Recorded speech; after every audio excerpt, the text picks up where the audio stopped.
Como lo pudiste notar, esta emisión se titula Salvar el año como sea. ¿Y luego? ¿Cómo le hago, profe? Muy buenos días, muy buenas tardes, muy buenas noches en el horario y en el día que estés sintonizando esta emisión. ¿Cómo le hago, profe? Bienvenido, bienvenida a el podcast oficial de la comunidad educativa. Espero que te encuentres con bien en estos momentos, donde quiera que nos estés sintonizando. Recibe un cordial saludo de mi parte. Soy el maestro Rubén Méndez y acompáñame en esta emisión semanal del podcast.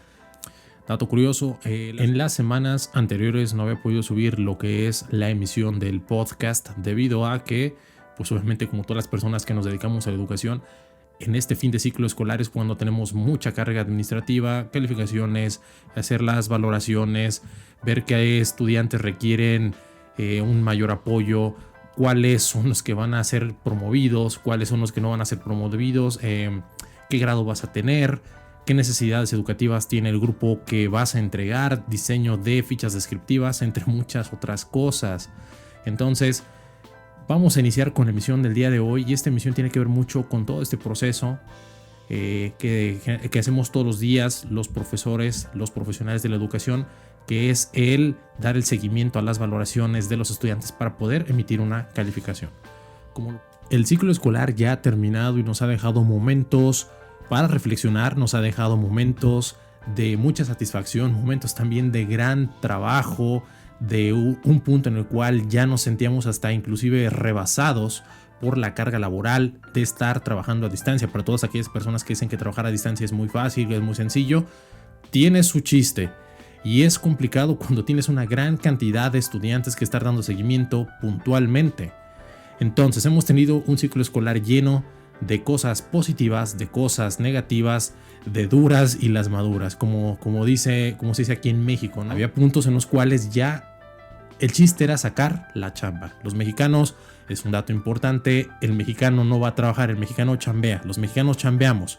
Entonces, cumplir con la parte que nos tocaba, a veces desvelándonos, desmañanándonos, dejándonos la piel para y por nuestros niños, niñas y adolescentes. Al final de este ciclo escolar, como profesionales en la educación, debimos haber emitido algunas valoraciones para justificar el por qué un estudiante tiene que ser promovido de un grado inferior a uno superior, con las entregas que haya tenido, de acuerdo a sus posibilidades en estos momentos. Valorar el grado de avance de los estudiantes y ponerlo en una balanza y contrastarlo contra el perfil de egreso del grado, es decir, si cumplió o no con los conocimientos, habilidades, actitudes y valores para ser promovido de un grado inferior a uno superior. Entonces, ¿qué pasa en estos momentos con nuestros niños y adolescentes? Que uno como profesional en educación tuvo que emitir vamos a decirlo, esta valoración. Y bueno, en todo este merequetengue, en México y seguramente en otros países desde donde nos estén escuchando, existe una orden en estos momentos que es no reprobar, para que ningún estudiante se quede sin avanzar de un grado inferior a uno superior. Y bueno, vamos a analizar el día de hoy esas dos posturas. Postura número 1 es: en estos momentos de pandemia me parece un razonamiento bastante inteligente, y ahorita ojo con eso, me parece inteligente porque ¿para qué meterle más presión a un estudiante que el año pasado, es decir, o en este transcurso ya son 2 ciclos escolares, que no pudo estudiar como él o ella hubiera querido por causas ajenas a su voluntad de los estudiantes, porque no tenían acceso a internet, porque carecían de una computadora, de una tableta, o porque los padres les pedían que los ayudaran a trabajar? Recordemos que en México la gran parte de la población se dedica al comercio informal, se dedica al mercado informal. Entonces, pues son las personas que venden tacos, son los que venden los puestos de jugos, los que venden los pies, entre muchas otras fuentes donde ellos obtienen su ingreso, los comerciantes que van a los tianguis, a los mercados sobre ruedas. Entonces, los padres de familia les piden a los niños que échame la mano, y los chicos, las chicas, por estar pues apoyando a casita, pues no pudieron conectarse, no podían seguir las transmisiones o no podían prácticamente tomar la videoclase o darle el seguimiento algunas actividades a través de algunos recursos que se encontraban en internet, como tutoriales en YouTube para las asignaturas de matemáticas, para elaborar algunos organizadores gráficos, entre muchas otras cosas. Entonces tenemos por un lado este planteamiento número uno, que el chico no pudo entregar por causas ajenas y que muchas veces son provocadas por la misma pandemia. Recordemos que en Latinoamérica siempre ha existido esta brecha entre los que tienen y los que no tienen, pero ahora con la pandemia se ha evidenciado mucho más, se ha acentuado más la diferencia entre las personas que puedan acceder a una educación a distancia y las que no. Planteamiento número 2.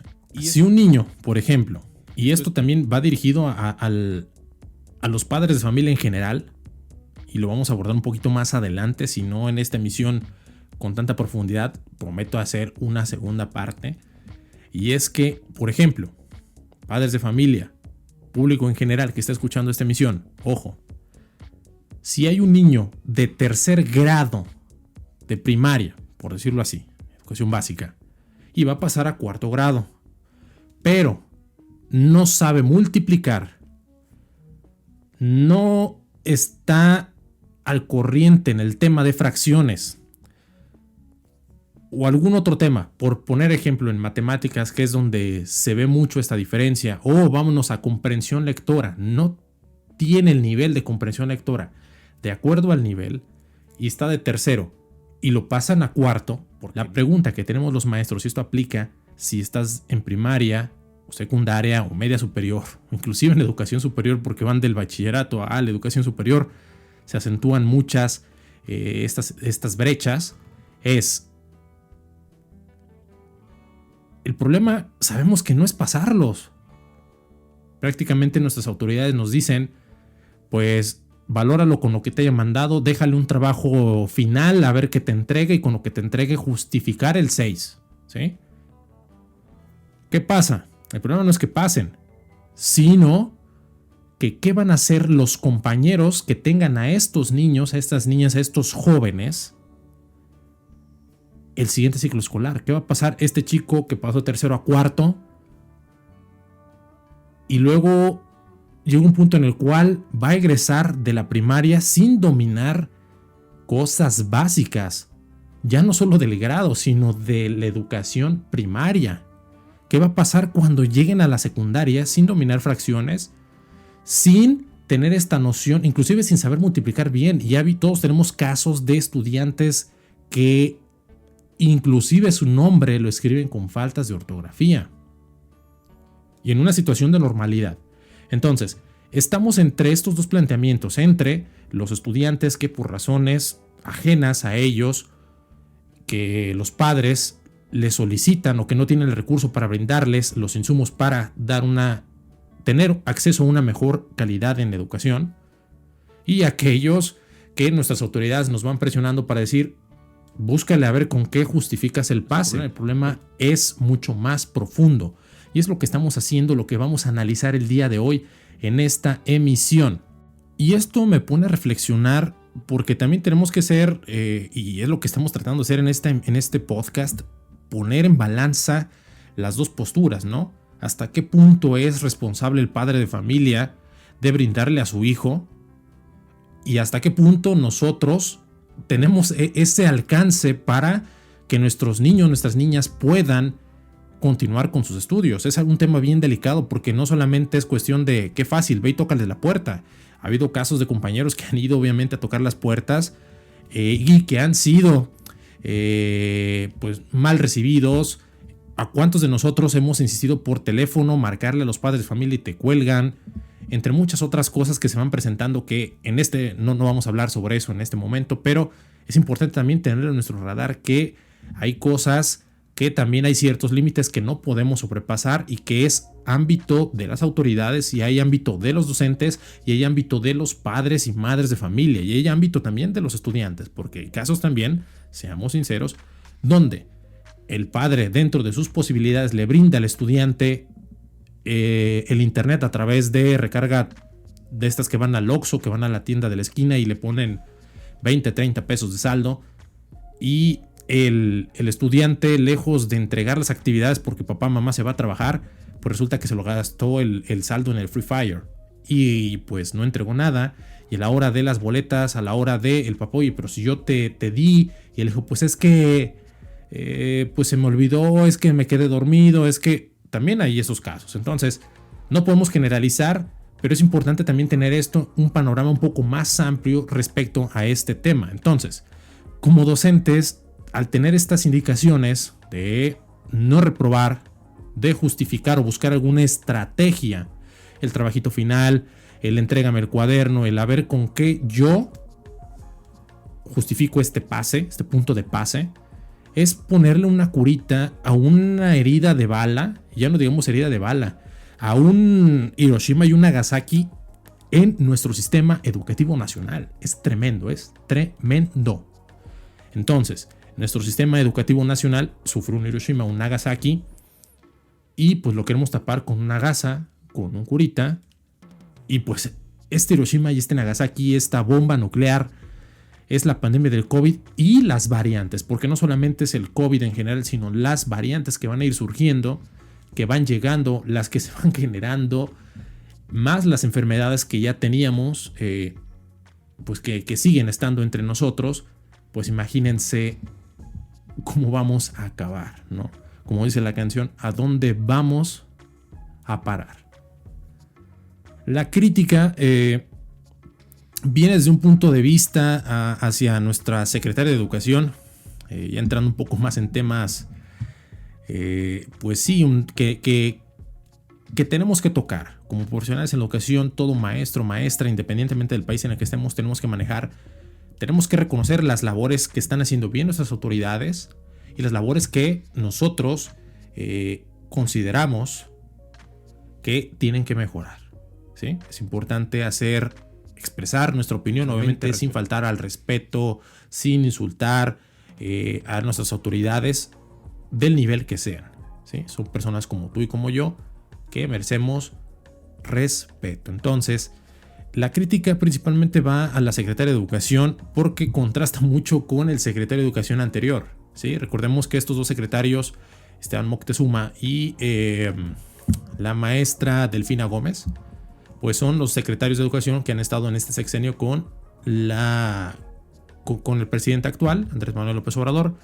Entonces, una de las críticas que se le está haciendo a la maestra Delfina es que, es decir, solamente se está centrando al trabajo de este sexenio, que es sacar las papas del horno de aquí a que se termine este sexenio, que es la encomienda por la cual ella está en el cargo que está, porque ella, en la realidad, ella se debe al presidente, ella no se debe a los maestros, porque nosotros maestros no la pusimos, porque nosotros no la votamos a ella se debe al presidente, que es el que la nombra o la designa para ese cargo. Entonces, pues vamos a decirlo, ella no va a atentar contra lo que le dice el jefe, siendo hay que ser un poco ahí cuidadosos. También, pues si ella no atienda lo que le dice el presidente, pues fácil, el presidente pone a alguien que él diga yo. Y ahora con esos sueldos estratosféricos que se están manejando a esas esferas de gobierno, pues yo creo que más de algunos se aventaría al ruedo de decir yo le entro. La crítica es que solamente se está centrando en el presente y no se está teniendo un pensamiento estratégico, es decir, de aquí a 10 años, de aquí a 15 años, de aquí a 20 años. ¿Sí? Ya salvamos el ciclo escolar, sacamos el manguerazo, el bomberazo, salimos a sacar la chamba, a sacar la casta, a buscar las estrategias, a ir a tocar puertas, a llamar por teléfono. Pero eso es en este plazo. ¿Qué va a pasar de aquí a 10, 15, 20, 25, 30, 40, 45 años, 50 años en la educación? ¿Cuál es nuestra planeación estratégica como gremio educativo? Sí. Y esto es algo que ya había mencionado en otras emisiones, no recuerdo cuál, pero te invito a que revises todas las anteriores. Y es importante también repasar lo que hemos visto, y una de ellas es que el sistema educativo nacional mexicano no es un sistema educativo independiente, ¿sí? Es un sistema educativo que va a cambiar dependiendo de la persona que llegue al poder. Ejemplo, ahorita está un partido que tiene una tendencia en el poder en México, a las causas más sociales, no tanto a las empresariales, se enfoca más a atender a la población vulnerable. Excelente, es un punto de vista que todos los que estamos en el sistema educativo queremos que a nuestros niños, a nuestras niñas, a nuestros adolescentes, a las personas que de verdad lo necesitan, porque todos tenemos alumnos en situación de vulnerabilidad, les vaya bien, de verdad. En algunos puntos, en otros no concuerdo, pues la política de las personas que están actualmente en el poder. Sin embargo, en materia educativa, hay cosas que también no me están gustando, y una de ellas es eso, que no es independiente, no hay este poder de decisión. Es decir, ahorita está este partido en poder y ellos deciden que la educación va a ser este modelo. Si este partido vuelve a ganar y la persona que llega de ese partido desea continuar con estas políticas educativas, pues se van a mantener, es simple. Si llega otro partido, imagínense, pues van a decir todo lo que hicieron ellos está mal, y eso nos genera a nosotros que no hay una continuidad, pues también genera incertidumbre y pues obviamente no permite ver de una manera adecuada por nuestras niñas, nuestros niños y nuestros adolescentes. Recordemos que el fin de un político, el fin de un diputado, de un gobernador, en teoría es ver por la gente. Pero todas estas personas, y todos y cada uno de nosotros concordaremos en este punto, es que consideran que la educación es importante. Sí, para estas personas la educación es importante, más no es fundamental como a los ojos de un maestro. ¿Sí? Ellos dicen, bueno, estamos invirtiendo tantos miles de millones de pesos, tantos miles de millones de dólares en educación, tal porcentaje del Producto Interno Bruto en materia educativa, pero seamos honestos, ¿cuánto de ese dinero de verdad llega a las aulas? ¿Cómo está tu salón de clase? ¿Con qué materiales, además del pizarrón y el libro de texto y el cuaderno que lleva el alumno, cuentas? ¿Cuántos tienen proyectores en los salones? Digo, para mínimo intentar hacer un poco diferente lo que es la dinámica de clase. ¿A cuántos cursos te invitó la Secretaría de Educación Pública con validez oficial? Y ahora, no solamente te invitaron a los cursos, sino que esos cursos te dieron un material para que tú lo puedas replicar en clase. No nada más es asistir a un webinar, conéctate y pues toma apuntes y pues échale ganas, ¿no? Una palmadita en la espalda y dale. ¿Cuántas veces te ha pasado esto? Entonces, creo yo que es importante que nuestro sistema educativo, lo planteo, fuera independiente, pero no lo es. Y entonces estamos sujetos a las disposiciones de las personas que estén en el poder. En México ahorita está Morena, ha estado el Partido Acción Nacional, ha estado el PRI durante más de 70 años, entonces, y el que venga.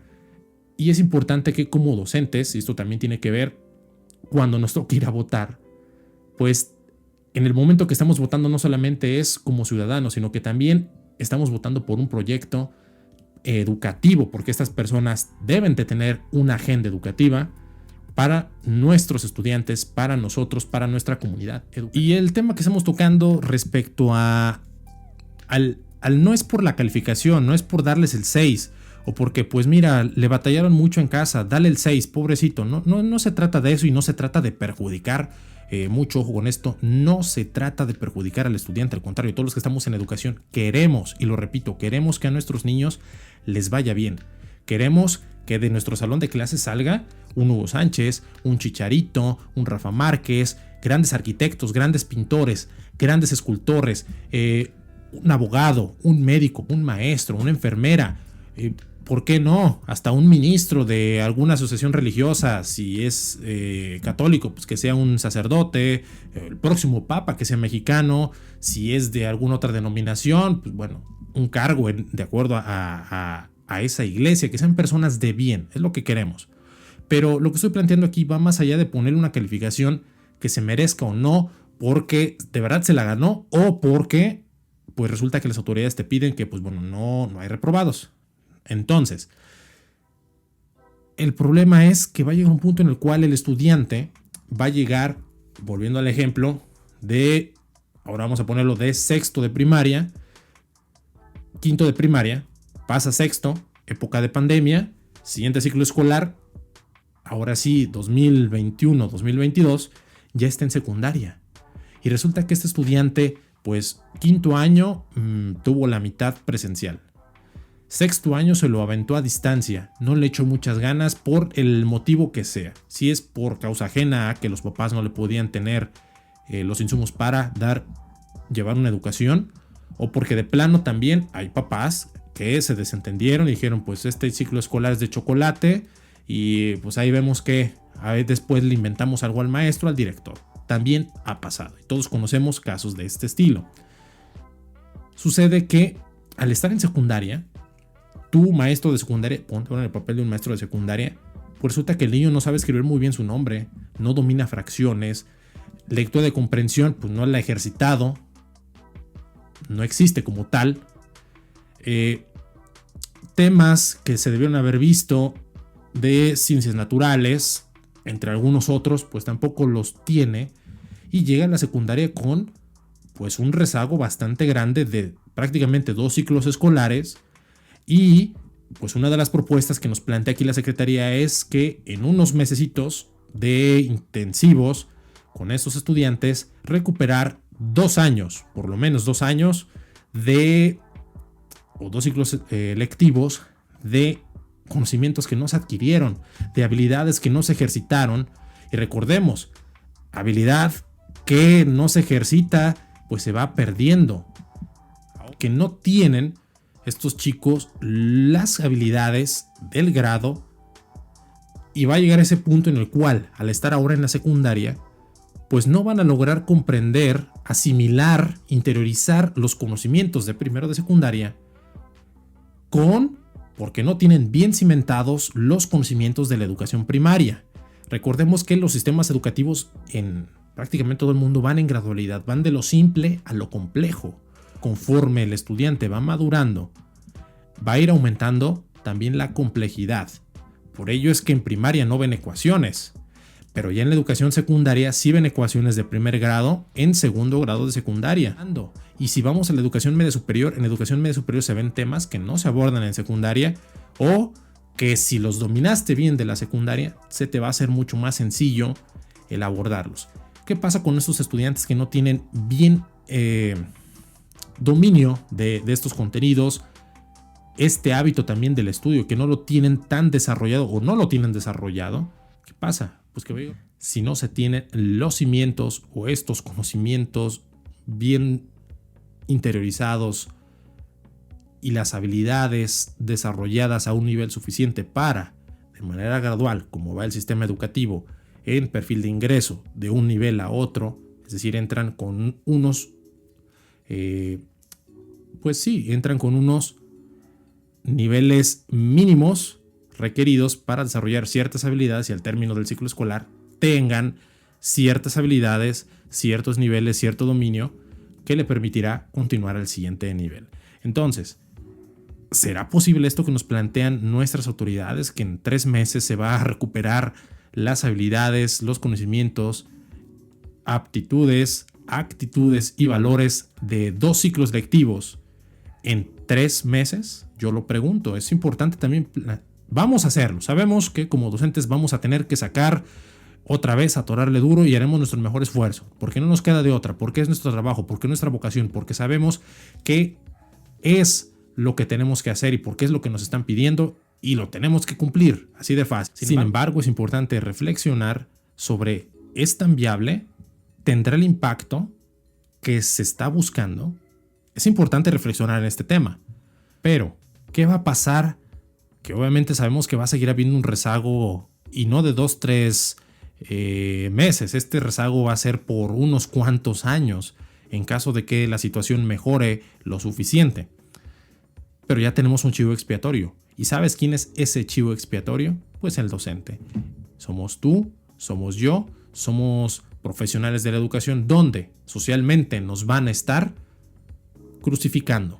Van a decir: los maestros no le echan ganas, los maestros no diseñan estrategias, el maestro no tiene bien puesta la camiseta, entre muchas otras de estas cuestiones que ya estamos, inclusive, y esto me sorprende, ya estamos hasta acostumbrados a que nos señalen públicamente nuestras propias autoridades. Personas que se supone que conocen la realidad de un profesional de la educación en el sistema público, que se dan cuenta cuál es el estado de las escuelas, si las escuelas en la mancha urbana de las grandes ciudades en México, Ciudad de México, Monterrey, Guadalajara, Puebla, León, Irapuato, Tijuana, Veracruz, en Jalapa, en Ciudad Victoria, las grandes urbes no tienen las condiciones, y no es de ahorita, de este sexenio, es importante señalar, no es de este sexenio nada más, es de todo lo que los demás robaron, es de todos los otros personas que estuvieron, que descuidaron y que dicen que la educación es importante, pero no es una prioridad. Y por eso es que tenemos las escuelas en el estado como las encontramos hoy en día, que no están en condiciones. Y aún así, estamos dando lo mejor de nosotros, pero es triste que nuestras propias autoridades digan que es culpa del maestro. Somos el chivo expiatorio. Con estas acciones que se le han hecho las críticas a la actual secretaria de Educación, Delfina Gómez, uno también tiene que entender que pues no hay de otra, es lo que a ella le están pidiendo y ella va a tratar de sacar el trabajo que a ella le piden, para el cual la contrataron, al igual que a nosotros nos contrataron para llevar a cabo determinada labor. Y resulta que pues las acciones que ella está proponiendo junto con su equipo de trabajo, porque no es solamente ella, hay un equipo detrás que asesora, que valida y que recomienda cosas, pero ella es la cara visible, que prácticamente lo que nos están dando es un curita en esta herida de bala, en este Hiroshima y Nagasaki, en esta bomba nuclear, en este cráter de meteorito que dejó la pandemia, que exhibió la realidad que todos sabíamos, que todos nos quejábamos, pero pues como no pasaba nada malo, como pues se seguía brindando el servicio, pues para qué moverle, ¿verdad? ¿Para qué meterle dinero a las escuelas? Pues si están funcionando. ¿Para qué? ¿Para qué modernizarlas? ¿Para qué equiparlas? Y pues se está brindando el servicio. Pues que el docente utilice su creatividad, porque es con lo que muchas autoridades se lavan las manos, es maestro, échale creatividad al asunto.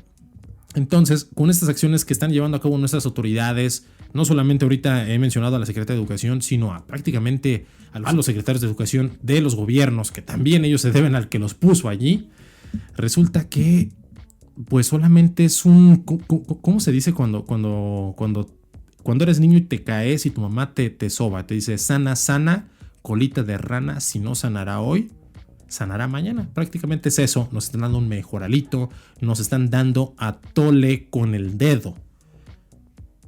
Porque no se está atendiendo las causas, repito, no se están atendiendo las causas del por qué estamos así.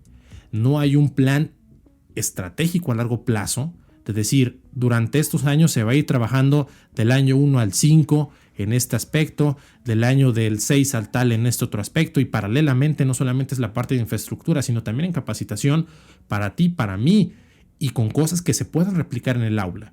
Resulta que la capacitación que recibimos los docentes es de los mismos docentes, es decir, de aquel maestro que es bueno en ciencias y que hace experimentos y que dices, bueno, pues de ahí saco ideas y pues tratas de más o menos ahí llevarlo al salón, pero no es porque a ti te estén dando un material oficial, bien probado, diseñado para que tú lo puedas implementar en tu salón, en tu escuela, en cualquier sentido, pero también en materia educativa. Y encontré esta definición en el libro de Vidal Schmil, Disciplina Inteligente en el Aula. Es un libro muy, muy padre, se lo recomiendo. No es muy caro, lo pueden encontrar igual ahorita con lo de la pandemia, que hay muchas ofertas en las librerías, y encuentro aquí la definición sobre cuál es el objetivo del docente y la escuela, y aquí menciona algo que lo quiero compartir con ustedes, y es crear entornos propicios para el aprendizaje.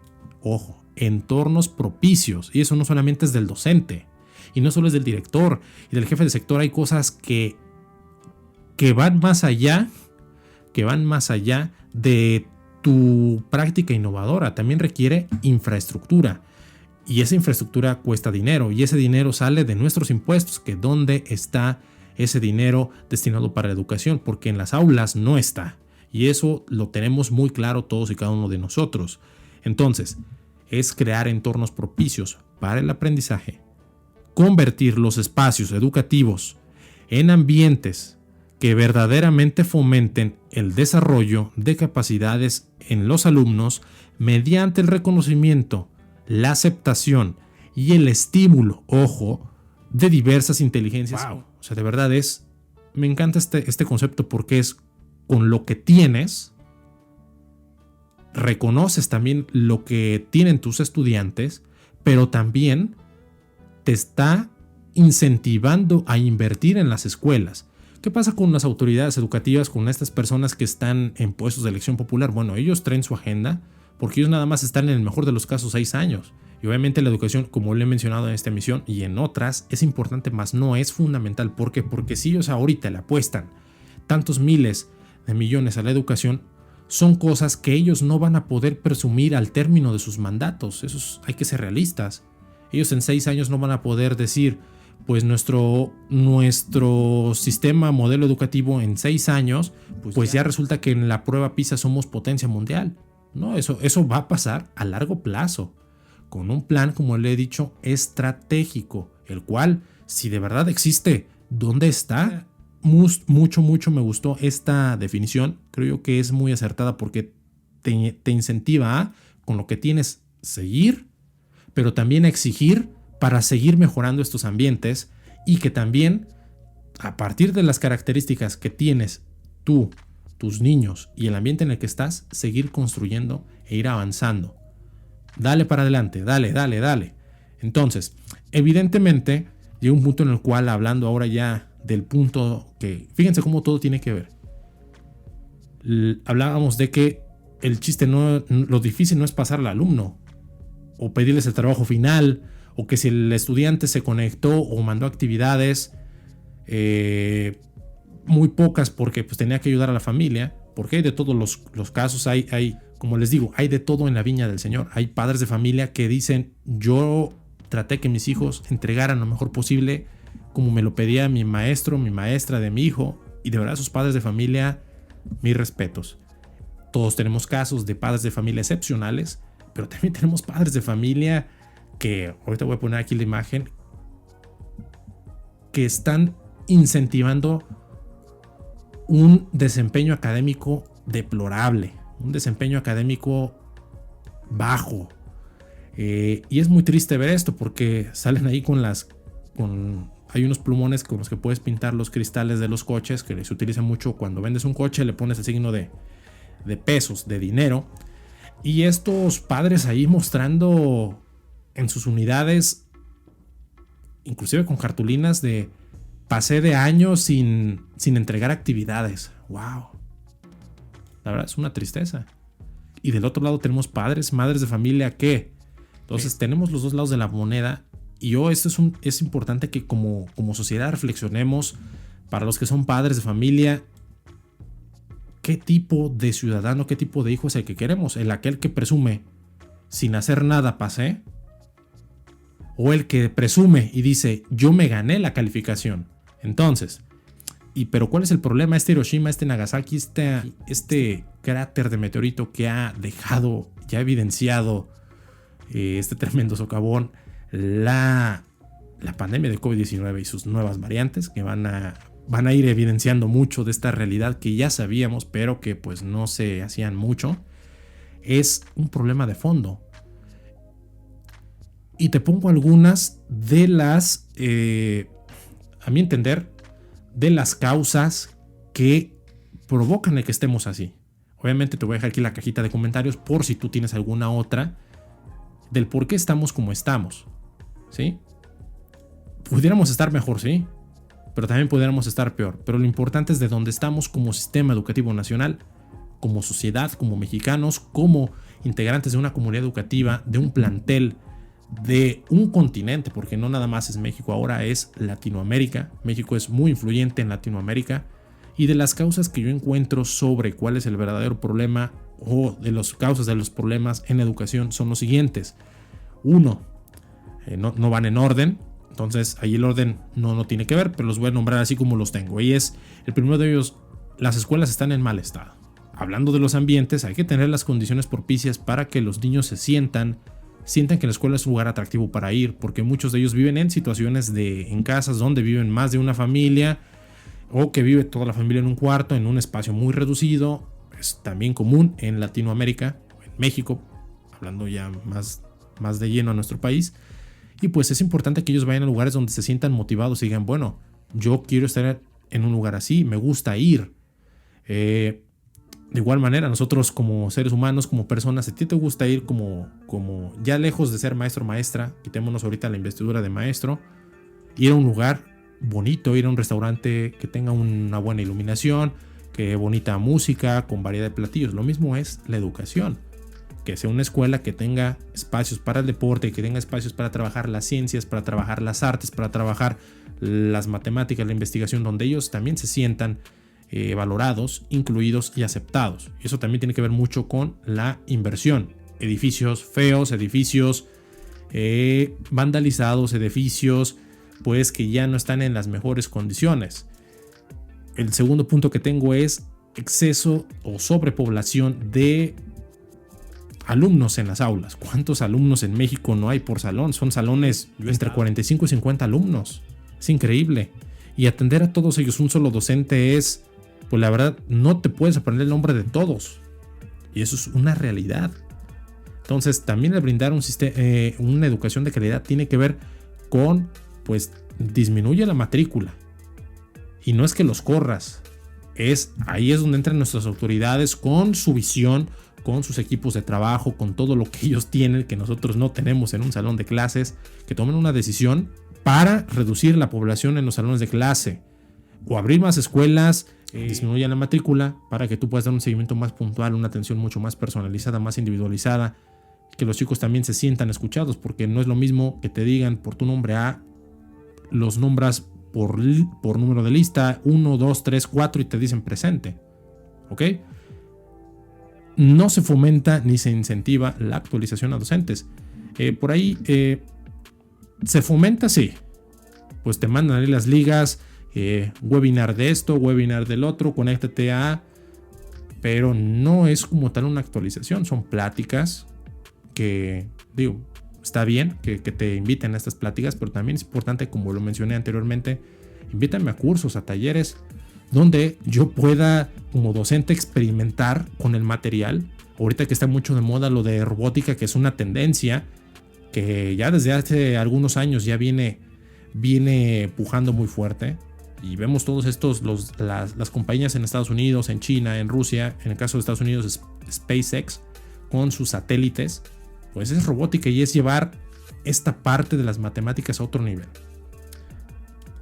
Nosotros nos están pidiendo, hay que dar cursos de robótica en el salón. Bueno, ¿con qué material? ¿Con vasos desechables?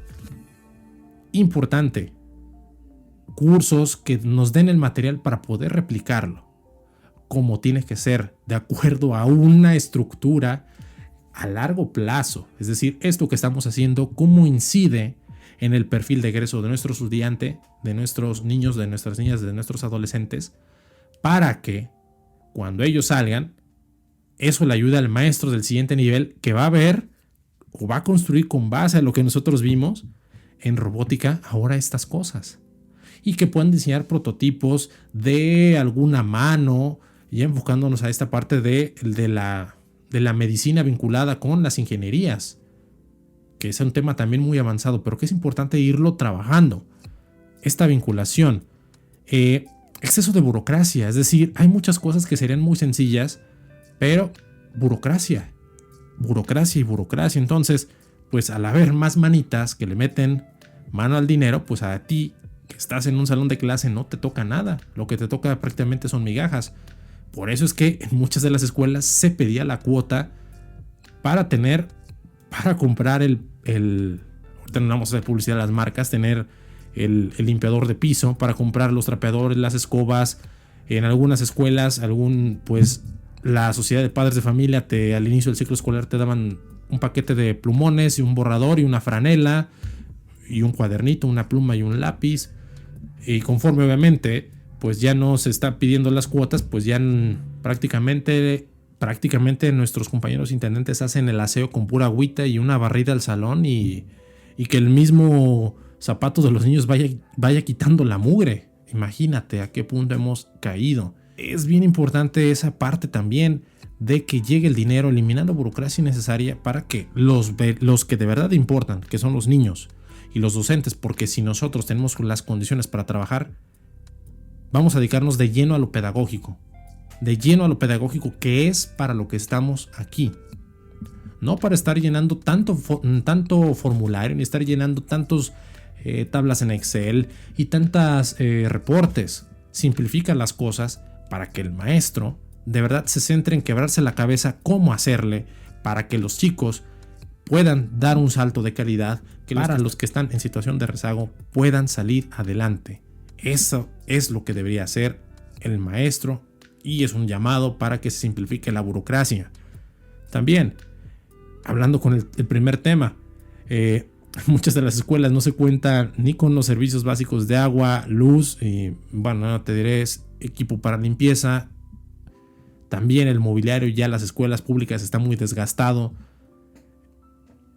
¿Por qué? ¿Por qué está desgastado? Porque son salones de 50 estudiantes, 45 en 2 turnos, que pues obviamente al haber tantas personas, pues y con el paso de los años, pues, se van a ir desgastando. Pues requiere también inversión. Que tengan un plan de inversión cada cuando se tienen que cambiar todas las bancas. Bien, siguiente punto es dotar al maestro de equipo. ¿Qué equipo? Ok, tú te estás pidiendo como sistema educativo una educación con ciertos estándares de calidad. Bueno, para que el maestro desarrolle ese nivel de calidad necesita un equipo de cómputo con ciertas características. Ok, facilítale a tu magisterio un equipo de cómputo con unos requerimientos que le permitan no solamente diseñar y contestar los formularios que solicitas, hacer los reportes, sino que también le permita diseñar contenido multimedia, generar contenido para los estudiantes que lo requieren, para fortalecer esos aprendizajes, para llevar los conocimientos a un siguiente nivel. Y eso se requiere con un equipo de cómputo pues que cumpla ciertas características. Ahora, en los gobiernos no hay ingenieros en sistemas que puedan decirle a nuestras autoridades educativas qué equipo de cómputo es ideal para que él pueda desempeñar esas actividades ofimáticas y de diseño de algunas actividades a través de las plataformas digitales. Entonces, ¿por qué no se hace? ¿Por qué no le facilitas y que beneficie a tus estudiantes? ¿Por qué? Porque la mayoría de los docentes no compramos la computadora que cumpla los requisitos técnicos necesarios para editar video, para generar contenidos, para programar algunas actividades. Compramos la computadora para la que nos alcanza, para la que los meses sin intereses sí cuadran con nuestra quincena. Entonces, pues ya queda de lado el requerimiento técnico que se necesita para que los estudiantes puedan tener acceso a un mejor contenido. Mucho ojo con esto. También, obviamente, hay una disparidad. Y yo he estado en comunidades rurales y es de verdad, como lo mencioné en esta emisión, si en una escuela urbana de las principales urbes del país, Tijuana, Mexicali, León, Guadalajara, Irapuato, Salamanca, Celaya, todo lo que es la Ciudad de México, Puebla, Tehuacán, Toluca, entre muchas otras grandes ciudades en nuestro país, Tuxtla Gutiérrez, por ejemplo, pues resulta que si en estas ciudades importantes del país las escuelas están en el estado que están, en la situación en la que están, por el tiempo, por el vandalismo, por la falta de mantenimiento, por el desinterés o porque las personas que les tocaba darles ese seguimiento se robaron el dinero, por el motivo que sea, imagínate en esos mismos estados de la República, en comunidades rurales. Ellos deberían tener también acceso a esta educación de calidad, el acceso mínimo a los requerimientos que he mencionado anteriormente, para que a partir de ahí ellos puedan también tener otro panorama de vida, de que la educación de verdad es para transformar las vidas de las personas. Educación que transforma, no que se queda en la memoria nada más para cumplir y para pasar un examen. Y por último pues obviamente si no se logra, si no pasa nada, es culpa del docente, el maestro no le echa ganas, el maestro pues no está comprometido, no tiene impuesta la camiseta y sabemos que nuestras propias autoridades lejos, o en muchos casos de apoyarnos, pues es un sana colita de rana, pues para que con puras promesas, ¿no? De les va a llegar el apoyo, les va a llegar, ya falta menos, no se impacienten, estas cosas tardan y pues sabemos que cuando son cosas que de verdad les importan, no, hombre, de volada se agilizan los trámites, se agilizan los procesos y, no, hombre, caray, qué eficiencia. Y aquí, lejos de dañar al docente, estás dañando a los niños, porque no estás privando al docente de una mejor computadora, no es al docente de que la escuela tenga agua, al director, al jefe de sector, sino el principal afectado son los niños, son las niñas, de que cuando van al baño no hay agua para lavarse sus manitas, no hay jabón para que puedan tener una buena higiene, no hay, ya no digamos, papel sanitario en las escuelas. Maestras de preescolar, ¿cómo le hacen? En mi opinión, este momento de pandemia, este Hiroshima, este Nagasaki, este cráter de meteorito que estamos viviendo, que abrió la brecha que ya existía desde hace muchos años, la educación se ha quedado atrapada, nuestro sistema educativo en México y en Latinoamérica, en formalismos. ¿Qué formalismos son? Cumplir como sea, cueste lo que cueste, los planes y programas. Sigue siendo una educación rígida, sigue siendo, y hazle como puedas. En mi opinión, se está desaprovechando una auténtica oportunidad de replantear la escuela como espacio no solamente físico, porque es un edificio, sino también como espacio donde los estudiantes interactúan, donde desarrollan habilidades, donde interactúan con otras personas de otra edad, que en este caso interactúan con los docentes e interactúan con sus pares, con personas de su misma edad, de sus mismas gustos, con personas que tienen gustos distintos, y estamos trabajando lo que es la inclusión y la tolerancia. Ojo con el grado de corresponsabilidad de los padres. Los padres de familia, como lo he mencionado a lo largo de esta emisión, pues no nada más es mandar al niño, es apoyar el seguimiento en la casa, el cómo va, cómo puede mejorar. Mi hijo sí ve bien, necesita anteojos, necesita lentes para poder ver mejor y poder estar trabajando mejor. Mi hijo tiene sus útiles escolares completos, mis hijos van a la escuela, mis hijos tienen dentro de las posibilidades acceso a internet, aunque sea intermitentemente, y dialogan con el maestro. Maestro, yo no puedo mandar actividades diario, pero se las puedo mandar cada tercer día. ¿Cuántos padres de familia así de comprometidos hay? Es la mayoría, pero también hay unos que se quieren pasar de vivos. Es importante que los padres no solamente decir yo asumo la responsabilidad de mi hijo, sino que de verdad hagan algo para apoyar a su hijo, porque no es, el favor no te lo hacen a ti, maestro, el favor no te lo hacen al director, no se lo hacen al supervisor. El que el estudiante, de acuerdo a las posibilidades de la familia, tenga los insumos para estudiar, el principal beneficiado es el estudiante.